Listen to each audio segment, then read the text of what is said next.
Бях арестуван.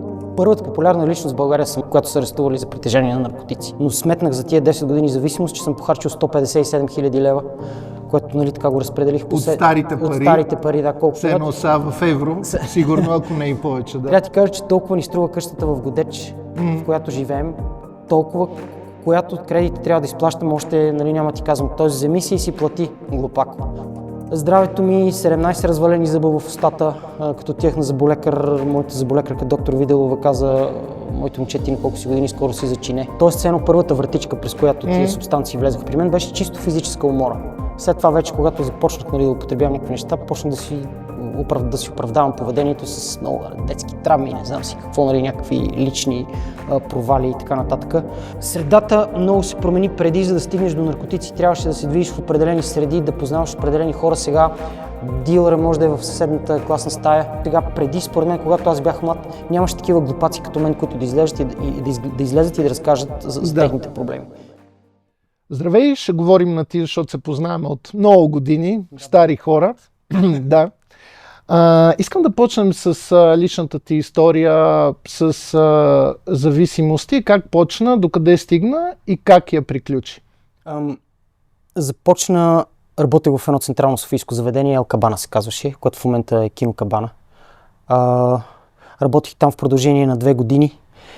Графика ни беше 24 часа на 48, 24 часа работиш, 48 часа. Да. И без почивки. Сега ние лекувахме по друг начин хората, нали? Но да, без почивки, без море, без планина. И този график в един момент започна да натрупва една физическа умора в мен. Мина година и половина и един много харизматичен колега от популярно софийско заведение, Алиби се казваше, беше... Някой помним, да. Да, някой помним, абсолютно. И дойде да работи при нас. Видяме в какво състояние съм, че съм по-уморен. Бяхме с него заедно, ни вкараха в една смяна. И ми каза, моето момче, изглеждаш ми малко уморен, искаш да ти дам едно хапченце, което отбича кръв, така ми го представи. И то ще направи така, че умората ти да изчезне. Тоест, все едно първата вратичка, през която тия субстанции влезаха при мен, беше чисто физическа умора. След това вече, когато започнах нали, да употребявам някакви неща, почнах да си оправдавам поведението с много детски травми, не знам си какво, нали, някакви лични провали и така нататък. Но първата вратичка беше чисто физическа умора, съгласих се да го пробвам това хапче. То се оказа всъщност за лечение на астма. Се ползва, продаваше свободно в аптеките и хора, които тренират го ползват за нещо като стероид. Няма да казвам как се казва, няма значение, но наистина факт, че когато го взех след около 30 минутки, така почнаха ни мравки да ми ходят по главата, отвориха ми се белите дробове. Всъщност тогава се пушеше в заведенията много и успях да се надишам страшно много с пасивни цигари, нали, точно в този ден. Но е факт, че умората ми приключи за определеното време, в което хапчето ми влияеше. Прибрах се вкъщи, вече почна да ме пуска, супер смазан, кървясали очи, тия дробове, кашлица жестока заради цялото това нещо. Много сериозен дроп имах. И следващата смяна след тия 48 часа почивка, като се върнах на работа, директно отидах при него и го попитах, може ли да ми дадеш отново. Малко по-късно вече, след като тази вратичка се отвори. Друг човек също много харизматичен, важен за мен, впоследствие така съдбата ни е държала заедно дълги години. По време на едно събитие, пак в това заведение, обиколи цялото заведение с една чинийка, така носеше пред всички хора. И чукна на барманската врата, отвори и вика, това е за тебе, и на чинийката имаше 2 дебели линии. Една тръбичка ми даде една банкнота на вид и каза, това е за теб. И така, 10 години. Всъщност и двете лица, които ми показаха това нещо, бяха харизматични и интересни личности. Не бяха паднали в канавка. Нали, разбирането за наркоман, който не беше въобще така. И докъде стигна 10 години по-късно? 10 години по-късно до сериозни падения личностни. Значи аз да ти кажа, да си мисля за 3 валути, такива, които имаме в живота, основни до някъде: пари, здраве и време. И 3 успях доста пари да похарча в тази посока. Нали, не смятам, определям се за нещо като средна класа, надявам се, че съм такава. Но сметнах за тия 10 години зависимост, че съм похарчил 157 000 лева, което нали, така го разпределих от старите пари, да, колко. Все едно са в евро, сигурно, ако не и повече. Да. Трябва да ти кажа, че толкова ни струва къщата в Годеч, в която живеем, толкова, която кредити трябва да изплащам, още нали, няма ти казвам, този вземи си и си плати, глупако. Общо взето това е здравето ми, 17 развалени зъба в устата, като отивах на зъболекар, моята зъболекарка доктор Виделова каза, моето момче, ти на колко си години, скоро си зачине. Успя така да повъзстанови ситуацията. Съня, главоболие постоянно, лични отношения с майка ми и сестра ми, които, нали, са ми най-близките хора в живота, бяха отсъстващи. Не знам, честно ти кажа как съм си вършил професионалните задължения, но явно съм бил млад и съм успял да възстановя по-бързо. И как го спря това нещо? Съдбата ми показваше постоянно, че не трябва да го спря. Трябва да кажеш стоп. Бях арестуван. Първата популярна личност в България, която са арестували за притежание на наркотици. За съжаление, мама, успях. Нали, доста срамна, как да кажа. В първо районно там изкарах 24 часа. Казах си, че ако излезна от там и всичко е наред, нали, после ще спра. Но зависимите често така повтарям, нали, само сега, Господи, само да мине сега този етап и край, повече няма да се докосна. Стигна до едно, ти кажа, много сериозно личностно падение, след което вече знаеш, че оттам нататък това нещо трябва да приключи. И лека по лека, с даване на обети в началото, знам, че един нов навик се изгражда за около 21 дена. Започнах да се движа в тая посока, Дичо ме заведе в боксовата зала на Славия при Краси Чолаков, където започнах да се занимавам с бокс. Принципно цял живот съм се движил, танцувал съм, спортувал съм, но този период около това заведение, нали, което така се завъртяха нещата, спорта се отдалечи от мен. Та лека по лека започнах да се връщам отново към спорта. Бокса 5 години в залата ми помогна страшно много. След това започнах да бягам, да тичам. Заобичах и този спорт. В момента не мога да живея без 5 до 10 км на ден. Една дихателна техника много ми помогна. Оказва се, че там също има много мощни, как да кажа, в интернет човек може да влезе и да провери за силата на дихателните техники. Изигра много сериозна роля. Според мен и терапевтична и това, че ме научи през тези интензивни техники, понеже те продължават около това, което на времето беше първото, за което бях чул, холотропно дишане. Нали, аз говоря абсолютно за личен опит. Да, разбирам, не казвам, идеално. че това са Супер. някакви, как да кажа, неща, които хората могат да... Но наистина при мен помогна. Да. Моят личен опит ми показва, че това нещо ми помогна. През тези техники, тази, през която преминах, се нарича Сударшен крия, но има и техниката на Вим Хоф, както казах, холотропно дишане. Хората могат да погледнат онлайн и да потърсят и да открият нещо за себе си, което би им импонирало. След като дишаш интензивно тези 40 минути, в които това нещо се случва, буквално цялото тяло и като гърчове се получават, не трябва да спираш, също е много важно, поне при тази техника, през която аз преминах. Завършва с една релаксация, 15-минутна, която цялото това, нали, първо, че и ревах, казвам ти, плаках, всичко, какво ли не се от мене излезе. Завършва с една релаксация, която се оказа, че всъщност това е медитативно състояние. И през тази дихателна техника се научих да медитирам. Медитирам си сега всеки ден по 20 минутки. Това бягане, за което ти казах. Имам си любими спортове, които практикувам, когато съм в годишна отпуска и от тотото ме пуснат. Отивам там в Гърция, имам ветровити острови.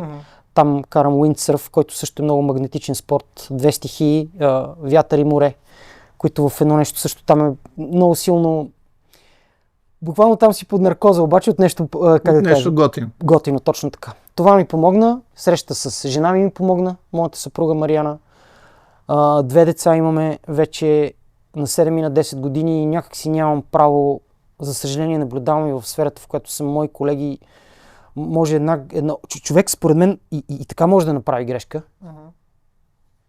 Но поне ако е направил всичко, което зависи от него, е бил до някъде чист, може по някакъв начин да се обясни защо е станала тая грешка, да стига да не е нещо непоправимо и до някъде да успееш, след като си научиш урока, да продължиш с живота си напред. Но покрай субстанции, алкохол и така нататък могат да станат непоправими неща и аз сега осъзнавам след толкова години боря да ти кажа, че всъщност колкото и да ми е било трудно, нали, 25 години съм звезда. Да, така се каже. Скоро един полицай ми казва, добре. Водеш. Какво е толкова трудно в твоята работа? Аз викам, господин полицай, за мен е това до някъде липсата на анонимност. И той вика, все едно аз да съм постоянно с униформа. Аз викам, да, нещо подобно. Защото им чувствам, че аз излизайки от вкъщи, вече все едно съм на работа.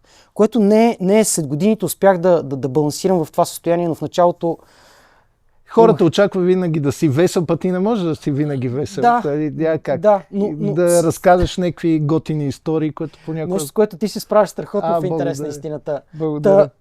Както и ти каза, след 50 човек, надявам се да съм открил истинското си лице в момента и имам отговорност към жена ми, към децата ми. Сега, поне в момента, да знам, че аз за себе си, за тялото си, за психиката си съм направил всичко, да мога да в професионален план колегите ми да разчитат на мен в тотализатор или ако имам някакви други ангажименти, да знаят, че съм момче, на което 100%. може... Да. Понеже спомена децата, едно изследване на голяма компания, няма да я споменавам, за България, показва, че при 10-11 годишните пушат, признават си, че пушат 9-10%.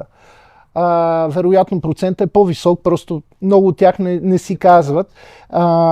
Ти си известен враг на пушенето. Първо да кажеш защо и второ как ти говориш на твоите деца за тия неща.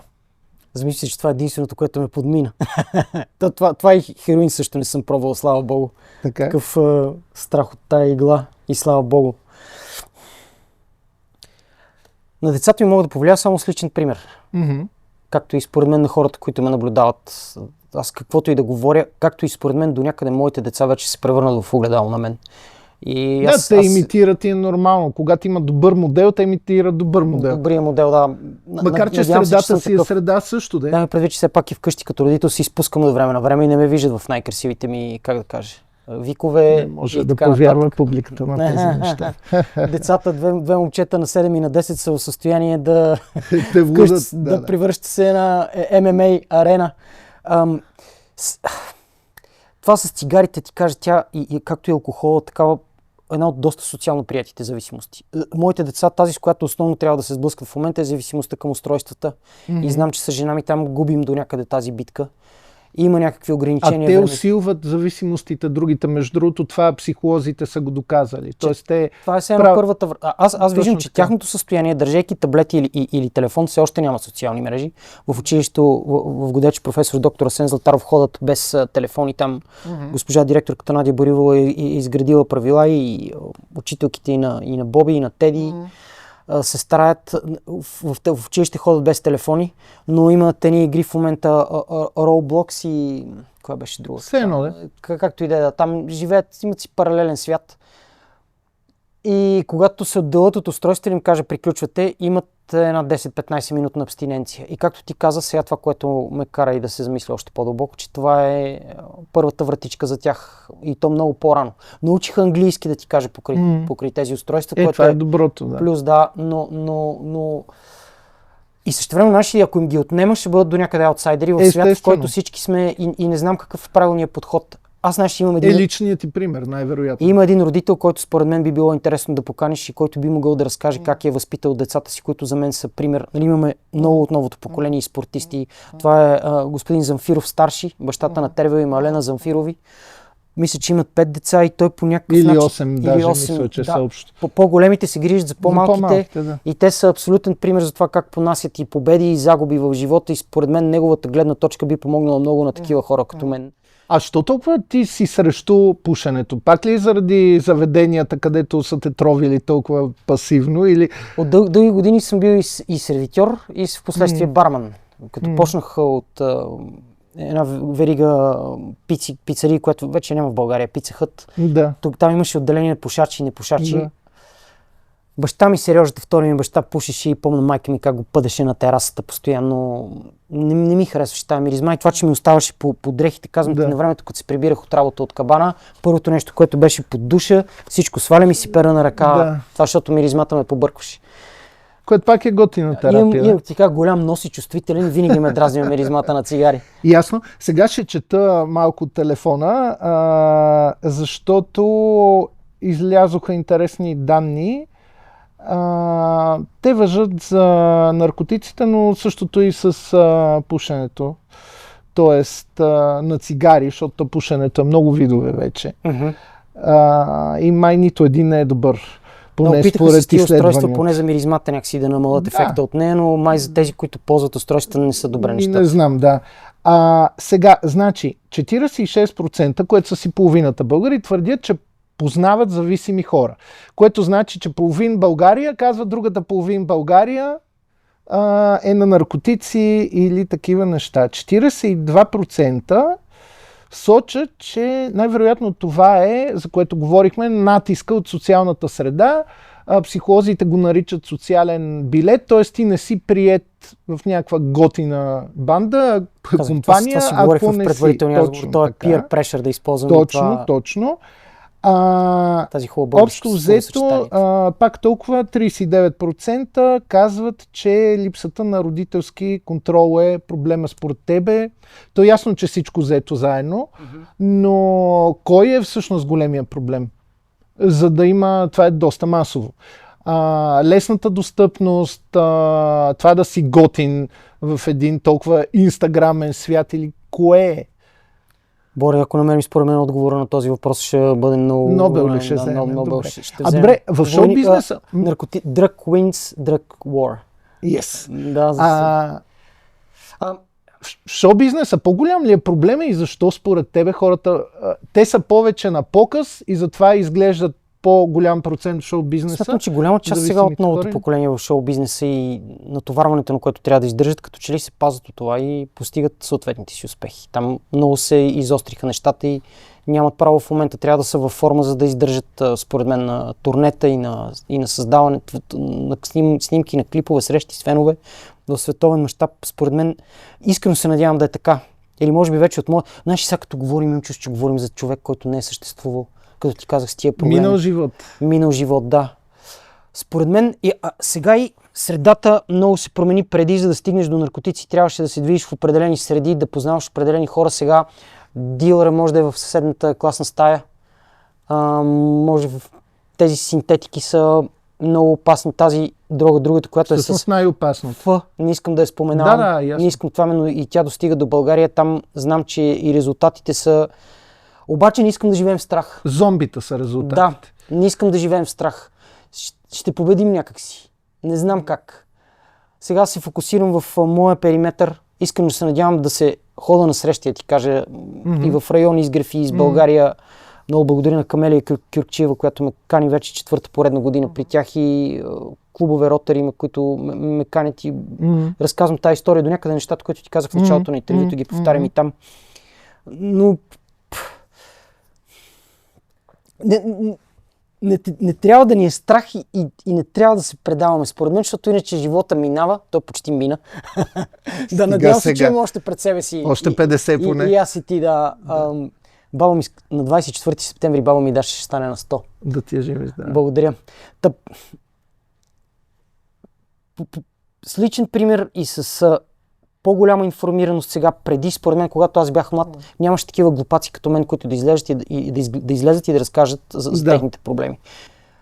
Сега си не знам дали моите са били толкова сериозни, наистина. Значи, близки мои приятели ти кажа от сферата, в които сме бачки, ти малко прекаляваш. Викам, това е моята визия да ти кажа, аз така го усещам. Виждал съм много сериозни дупки и собствени падения. И се радвам, че това нещо е зад гърба ми. И като остана зад гърба ми, все едно такова тревно поленце има около мен, което почна да поливам и тревата в него започна да става все повече, все по-гъста, все по-зелена и да даде някакъв резултат, нали, в момента това защото и живота, когато е нормален, без да си зависим, пак според мен е изключително труден. Това като с... Разбира се. Но поне човек е адекватен и може да посрещне изпитанията на живота относително хладнокръвно и да премине през тях с достоинство. Благодаря ти много. И аз ти благодаря. Много ти благодаря. Надявам се да поне един човек да сме така отворили. Аз ти кажа, стискам палци, защото все си мисля, че тези кампании, в които ето сега и ти това, което правиш, все едно минават. Не знам кой е правилният подход, но същевременно трябва да има такива кампании, трябва да се говори, защото един човек да спасиш. Да, да. Едно момче има, което ме откри, Георги Арнаудов. Дано не бъркам името му. Георги Арнаудов се казва, ме откри на едно събитие, такива, живее активно се нарича събитието, и каза, аз ти следя всичките интервюта и всичко, което казваш, ще мен ми влияе. Викам, ето един човек. Ева, майка. Ти си гуру. Браво. Да, един последовател намери, да, и каза твоите думи ми повлияха. Супер. Така че този наш разговор на един човек да повлияе, да, има смисъл. Много ти благодаря. И аз, Боре. Удоволствие беше за мен, И искрено за да мен знаеш. благодаря. Благодаря.